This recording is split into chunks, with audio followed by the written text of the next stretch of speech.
Үдэгчний хүсэлтээр part руу эхлэе. 20,000 донешн маш их баярлалаа. Ийм өндөр донешн орно гэж бодсонгүй. Бичлийн хүсэлт нь Танжирод Ёричи шиг хүч байсан бол гэсэн сэдв байсан. Окей, тун сонирхолтой бас хэцүү сэдв байна. За тэгээд ийм өндөр донешн явуулсан юм чинь өөрийн чадхаараа хариулаад үзье. Энэ зураг дээр би донешн илгээсэн хүмүүсийн бичлэгийн хүсэлт асуултуудад хариулдаг байгаа. Өсөлт донешн илгээж намайг дэмжээрэй.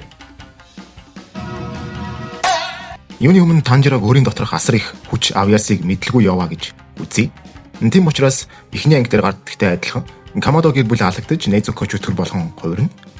Чөтгөр болсон дүүгээ авч яваа Танжиро дээр усны хашираа Томьёко Гию ирэх бөгөөд энэ үед Танжиро Гиюн хэлснээр тулдах шаардлагатай болохч амьдралдаа анх удаа тулдаж байгаа гэмээргүй шууд л тулааныг ойлгон хашираа хэмжээний хүнийг ч шахалтанд оруулах хэдий ч ничрийн нэлд байгаагүйгээс мөн тулааны туршлага дутмаг учраас Гиюд ялагдах болно. Энэ үед Незуко Танжирог хамгаалах байрлалд орж үндсэн зохиолын адилаар Гию Незуког хүлээн зөвшөөр. Үүний дараа тэднийг Урокодаки руу явуулах чиглэлээ. Энэс томоохон хоёр сонголт гарч ирнэ. Танжиро үндсэн зохиол дээр Урокодакигийн гэрт бүтэн 2 жил бэлтгэл хийж чөтгөрийн ангуучийн сүүлийн шалгалтанд ордог. Гэвч Ёричи шиг хүчтэй Танжирод 2 жил бэлтгэхийг шаардлага байхгүй. Тэгэхээр яагаад гэдгийг нь мэдэхгүй ч үндсэн зохиол шиг цагийн хэмжүүрээр явбал Танжиро Урокодакигаас чөтгөр болон ангуучдын тухай мэдэж аван усны амьсгалыг заалгана. Танжиро урд хойчод байгаагүй хурдан усны амьсгалыг өөрийн болгохч нэг л зүйл биш байгааг анзаарч аавынхаа бүжгэлдэг байсан Кагураг санан би энэ өөрөө нарны амьсгалыг ирмэлцэх шиг шууд л нарны амьсгалыг ашиглаж эхэлнэ. Урокодаки ч гэсэн урд өмнө үзэгдээгүй аимшигтай их авьяасын өмнө гайхширна. Энэ хугацаанд Незуко ч мөн үндсэн зохиол шиг ховс хийж унтуулж өнгөрүүлнэ. Ингээд Танжиро эцсийн шалгуултанд олон гартай чөтгөрөөс ахуулаад уулан дахь бүх чөтгөрийг устгаж шалгуултыг давна. Үүний дараа үндсэн зохиол дээр гардгаас хэд дахин хялбар бүх чөтгөрүүдийг ялах болно. Гэхдээ Танжиро үргэлж усны амьсгал ашиглаж байгаа.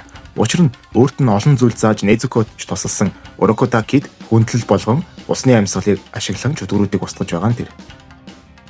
Бүх чөтгөрийг нэг дайралтаар дээр нь усны амьсгалаар яаж байсан тул Музан Танжирог хараахан мэдэхгүй л байлаа. Үүний дараа мөнхийн галт тэрэгч хөдлөх цаг болж Аказагийн эсрэг Ренгоку. Гэвч энд өмнө Музаныг ч үхлийн нэрмэгт шахаж байсан сэлэмчин Цугикүний Ёричи шиг хүчтэй Танжиро байгаа. Ренгокуч Аказагийн өөдөөс шахалтанд орох үед Танжиро нэвт гарах ертөнцийг ашиглан Аказаг төвөггүй ялна. Ренгокуч амьд үлдэнэ. Тэмдгийн хувьд Танжирог төрөлхийн тэмдэгтэй байсан гэж үзье. Үүний дараа 6 цэнгэлийн дүүрэгчсэн Танжиро Гёторо болон Дакиг амархан ялж чадна. Музан Аказаг ялагдах үед л Танжирог аюултай гэдгийг бүрэн баттгаж чихэндээ зүйлтэй сэлэмчний хойд дөрөв гэх мэтээр бодож байсан ч Гёторог хүчээр хэдий дийлэхгүйч ядаж ганц дайралт оноод хордуулж чадах болов уу гэж найдвар тээж байсан ч бүтлгүйтэв. Энэ түүхээр Тэнгэний хувьд Гёторогийн эсрэг тулаанд тэмч нөлөө үзүүлэхгүй. Танжирог 6 цэнгэлийн аркад авчрах болон Дакиг олох тал дээр нэлээд их тусалсан гэж ойлгож байна. Дээд сарны 3 болон 6-аг ядах юмгүй ялж, дээр нь нарны амьсгал ашигладаг. Чихэндээ зүйлтэй сэлэмчин. Музаны хувьд үүнээс илүү хар дарсан зөдгөж байсангүй. Дарахлын тосгонд Музан Хантенгу Гёко хоёрын дээрээс Домо болон Кокшибог нэмэн илгээнэ. Дарахлын тосгонд дээд саруудыг бүгдийг нь илгээсэн тосгоныг устгахаас илүү Танжирог устгахад гол учир нь байв. Мөйчиро болон Канрожин Гёккогийн цус чөтгөрийн урлагаар үүссэн чөтгөрүүдийг устган дарахтыг хамгаалж байх үеэр 4 дээд сар Танжирог онилонд довтлно. Танжиро нарны амьсгалыг усны амьсгалтай хослуулан нүд ирмэгт зур Домогийн толгойг гадарт унгана. Учир нь энэ талбарт хамгийн өрсөлдөгчөө бассан анхаарал сул байсан нь Домо байв. Үүний дараа Хантенгу болон Гёкко нар хөдөлж эхэлнэ. Гёкко цус чөтгөрийн арга ашиглан довтолж Хантенгу хуваагдалд орж ойн дунд дайны талбар үүсгэнэ. Танжиро мөн л нарны амьсгалыг усны амьсгалтай хослуулан Гёкког хурдаар илүүрхэж толгойг нь авна. Хантенгун жинхэнэ биеигч нэвт гарах ертөнцийг ашиглан ядах юмгүй устгана. Ингээд үлдсэн нь өөрийн дүүдээ атаархал болон хүчтэй болох хүсэлтэд автан чөтгөр болсон Кокшибогийн эсрэг түүний хүм бөгөөд чөтгөр болоод ч авч чадаагүй бүгдийг нь зүгээр л өвөртлөн төрсөн Танжиро. Нарны амьсгалын эсрэг сарны амьсгал. Танжиро Кокшибог хүчрэх гэдгийг нь анхнаасаа л мэдж байсан болохоор биеийн хүндрэлээ багасгаж тэнхээгээ хадгалахын тулд нарны амьсгалыг усны амьсгалтай хослуулан тулдаж байсан. Одоо харин нарны амьсгалыг бүрэн хүчээр нь ашиглаж Кокшибог илт дийлүүрхэнэ. Хүч чадлын төлөө бүхнийг хайж чөтгөр болоод хэдэн зуун жил зөвхөн хүчтэй болохын тулд төвлөрсөн ч нарны амьсгал хэрэглэгч. Нэр нь дүүтэй нь яг адилхан энэ сэлэмчнийг Кокшибо ялж чадахгүй байв. Кокшибо болон Танжиро хоёрын тулаан маш ширүүн өрнөж байв. Кокшибо бусад саруудаас нэг шат, бараг тэрнээс ч илүү хэдэн шат илүү гэмээр тийм их хэмжээнд хүчтэй байлаа.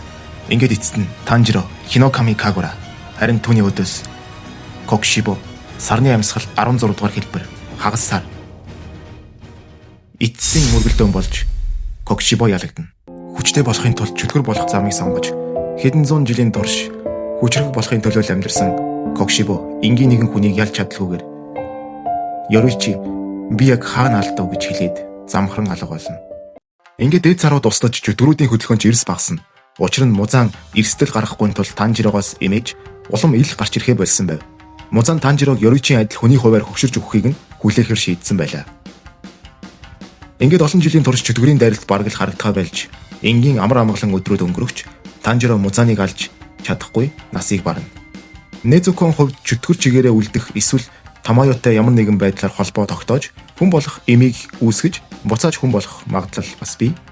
Гэхдээ Музан амьд байгаа цагт энэ бүхэн гэрдвэл төр зурих.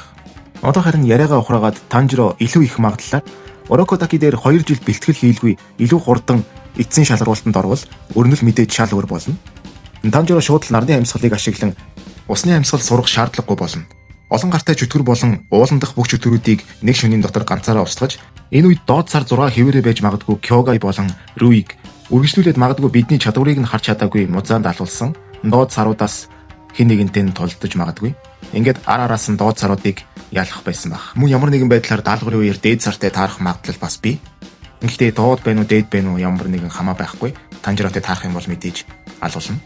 Магадгүй Танжиро 2 жилээр илүү хурдан ангууч болсноор хашираа болох нөхцөл 50-аас дээш чөтгөр устгах эсвэл 12 сарны чөтгөрийг ялах төвшин кино байх нөхцлүүдийг хангаж хашираа болох боломжтой. Мэдээж нарны хашираа гэж нэрлэгдэх байсан баг. Энэ хооронд онц үйл явдал боллгүй дахин мөнхийн галт тэрэг 6 цэнгэлийн дүүрэг нархтын тосгон гээд явбал өмнөхтэй адил Музан нуугдаж ерөнхийдөө бүрэн төгсгөл ирэхгүй байх магадлал өндөр. Гэхдээ нэгэнт бүх өрнөл шал өөр болсон учраас 6 цэнгэлийн арк мөнхийн галт тэрэг дархтын тосгон гээд явахгүй л болох байх. Ер нь шал өөр дайснууд өөр түүхүүд гарч ирнэ гэж бодож байна. Юутай ч Танжиро хүчээ хитэх ашиглаад байвал Музанд хүрч чадахгүй. Хязгааргүй цайз шиг үйл явдал өрнөх нөхцөл бүрдэхгүй болоод байгаа. Тэгэхээр яг бүрэн аз жаргалтай төгсгөл гэж хэлэхэд хэцүү болчиход байгаа юм. Яг уу манай бусад хашираа нар болон гол дүрүүд өгөхгүй л дээ.